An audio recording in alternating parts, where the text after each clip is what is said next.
வணக்கம் பூர்வக்குடி உறவுகளே. நம்ம இன்றைக்கி தமிழக வழிபாட்டு முறைகள் அப்படிங்கிறத பற்றி பார்ப்போம்.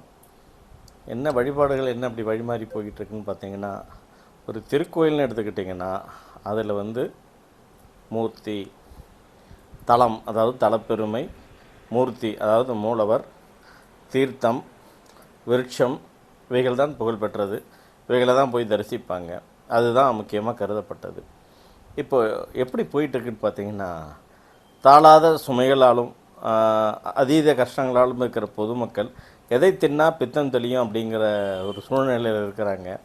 இதை பயன்படுத்திக்கிட்ட சில ஜோதிடர்கள், சில டூர் அரேஞ்ச் பண்ணுற பேக்கேஜாளர்கள், இவர்கள்லாம் என்ன பண்ணுறாங்கன்னா, வழிபாட்டு தலங்களை ஒரு வியாபார தலமாகவே மாற்றிட்டாங்க. அப்படி மாற்றப்பட்டது தான் பரிகார கோயில்கள் அப்படின்னு சொல்லப்படக்கூடிய கோயில்கள்லாம் பார்த்திங்கன்னா, இப்போ கும்போணத்தை சுற்றி எடுத்துக்கிட்டிங்கன்னா நவகிரக பரிகார தலங்கள்னு இருக்குது. முதல்ல பரிகார தலங்கள்னால் என்ன?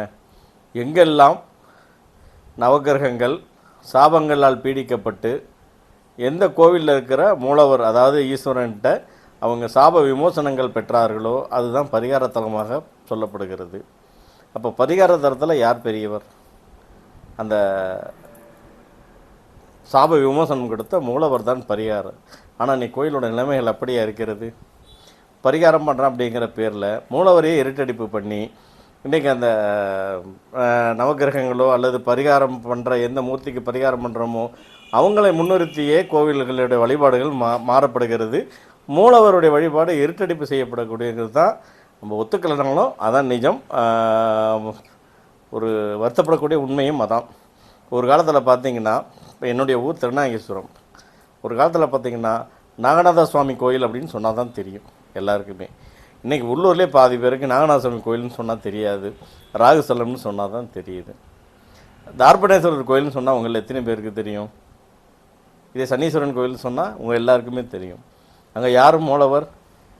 தார்பணேஸ்வரர். அவர் சனிக்கு அங்கே சாப விமோசனம் கொடுத்தாரு. அதே போல் எடுத்துக்கிட்டிங்கன்னா திருவிடைமுதரை பொறுத்த வரைக்கும் மகாலிங்க பெருமான் தான் அந்த கோவிலுக்கு மூலவர். அவரால் தான் அந்த கோயிலுக்கும் அந்த ஊருக்கும் அந்த தலத்துக்கும் பெருமை. ஆனால் இன்றைக்கி அந்த கோயில் எப்படி சொல்கிறாங்க வெளியூர்லேருந்து வரவங்கெல்லாம்? பிரம்மகத்தி கோயில். பிரம்மகத்திக்கு உண்டான நிவர்த்தியை கொடுத்து சிவபெருமானே அங்கே சொல்கிறதுக்கு சங்கடமாக தான் இருக்குது. அவரே கொஞ்சம் அங்கே இருட்டடிப்பு செய்யப்பட்டு பிரம்மகத்தி தோஷம் அப்படிங்கிறத அங்கே பெருசாக முன்னிறுத்தப்படுகிறது. இதுதான் இன்றைக்கி கோயிலில் இருக்கிற நிலைமை. இது மட்டும் இல்லை, இன்னும் நிறைய விஷயங்கள் வியாபாரமாக்கப்படுது. இன்னும் பலராலும் ஏற்றுக்கொள்ளப்படைய சில உண்மையெல்லாம் பார்த்திங்கன்னா, நவகிரகங்களில் வியாழன் சொல்லுவாங்க, குரு பயிற்சி யாருக்கு பண்ணுவாங்க? யார் பெயர்றாங்க? குரு ஒரு ராசிலேருந்து இன்னொரு ராசிக்கு பெயர்றது குரு வியாழ பகவான். அதான் பிரகஸ்பதிங்கிற குரு தான் இடம்பெயர்ச்சி பண்ணுறார். அவருக்கான பயிற்சி விழா தான் அது. ஆனால் இன்றைக்கி குரு பயிற்சி விழானா எங்கே நடத்தப்படுகிறது? ஆலங்குடியில் இருக்கிற குரு ஸ்தலத்தை நடத்தப்படுகிறது. குரு ஸ்தலத்தில் யாருக்கு போய் அந்த பரிகாரத்தை பண்ணிக்கிட்டு இருக்காங்க? தட்சிணாமூர்த்தி பகவானுக்கு பண்ணிக்கிட்டு இருக்காங்க. நிறைய பேருக்கு இந்த குரு தட்சிணாமூர்த்தி யார், குரு வியாழ பகவான் யாருன்னு தெரிய மாதிரி. வியாழ பகவான் குரு பிரகஸ்பதி, அதான் நவகிரகங்களில் ஒருத்தர். தட்சிணாமூர்த்திகள் சிவமூர்த்தம், சிவனுடைய வடிவம். சனத்குமார் அவர்களுக்கு உபதேசம் பண்ணுறதுக்காக அவர் கல்லால மரத்தின் கீழே அமர்ந்த சிவ வடிவம் தான் தட்சிணாமூர்த்தி. இவங்க தட்சிணாமூர்த்தி கொண்டு போய் இந்த பரிகாரத்தெல்லாம் பண்ணிக்கிட்டு இருக்காங்க. இது மட்டும் இல்லை, பல விஷயங்கள் இந்த மாதிரி தான் நடந்துக்கிட்டு இருக்குது. இப்போ திருநாகேஸ்வரம் கோவிலே பார்த்துக்கிட்டிங்கன்னா, நான் சின்ன பிள்ளையாக இருக்கிறப்போ அந்த கோவிலில் ஒரு கிணறு இருந்துச்சு.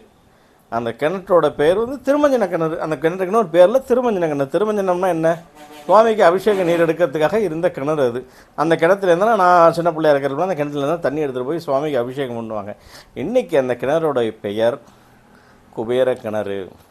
அதுக்கு ஒரு கதை உண்டாக்கப்பட்டு விட்டது, அதுக்கு ஒரு பேனர் வைக்கப்பட்டு விட்டது. அதில் குபேர கிணறுன்னு சொல்லி அதில் காசு போட்டால் செல்வம் வளரும் அப்படிங்கிற அதிகமாக ஒரு கதை உருவாக்கப்பட்டு இன்றைக்கி அதில் காசு போட்டுக்கிட்டு இருக்காங்க. நான் என்ன சொல்ல வரேன்னா, கடவுள் நம்பிக்கை நமக்கு வேணும். ஆனால் பக்தர்களுடைய மனதில் பொய்யான ஒரு நம்பிக்கையை விதைத்து அதை மூலம் காசு பார்க்குறாதீங்கன்னு தான் நான் சொல்ல வரேன். நம்ம எந்த ஒரு தலத்துக்கு போனாலும் முதல்ல மூலவரை வழிபடுங்க. மூலவரை வழிபட்டுட்டு நீங்கள் அப்போ இந்த பரிகாரங்களை பண்ணால் தான் உங்கள் பரிகாரத்துக்கு உண்டான முழு பலன் கிடைக்கும். இன்னும் சுருக்கமாக உங்களுக்கு புரிகிற மாதிரி சொல்லணும்னா, ஒரு அட்ரஸ்டேஷன் கையெழுத்து வாங்குவோம் இல்லையா, பச்சை எங்களை, அதை பள்ளிக்கூடத்தில் யார்கிட்ட வாங்குவீங்க? தலைமை ஆசிரியர் போடணும். ஆனால் நீங்கள் போய் கோயிலில் யார்கிட்ட வாங்குறீங்க? ஒரு வகுப்பாசிரியர்கிட்டையோ இல்லாட்டினா அது ஒரு பியூன்ட்டையோ வாங்குறீங்க. இதுதான் நடக்கக்கூடியது. அதனால் எந்த கோவிலுக்கு போனாலும் எந்த பரிகாரம் பண்ணாலும் மூலவரை தரிசனம் செய்யாமலோ மூலவரை வணங்காமோ எதுவும் செய்யாதீங்க. உங்கள் குலதெய்வத்தை வணங்காமல் நீங்கள் எதுவுமே செய்யாதீங்க. நீங்கள் குலதெய்வத்தையோ அல்லது அந்த கோவிலில் இருக்கிற மூலவரையோ வணங்காமல் நீங்கள் எந்த ஒரு வழிபாடு பண்ணாலும் அந்த வழிபாட்டுக்கு உண்டான முழு பலன்கள் உங்களுக்கு கிடைக்காது. நன்றி, வணக்கம்.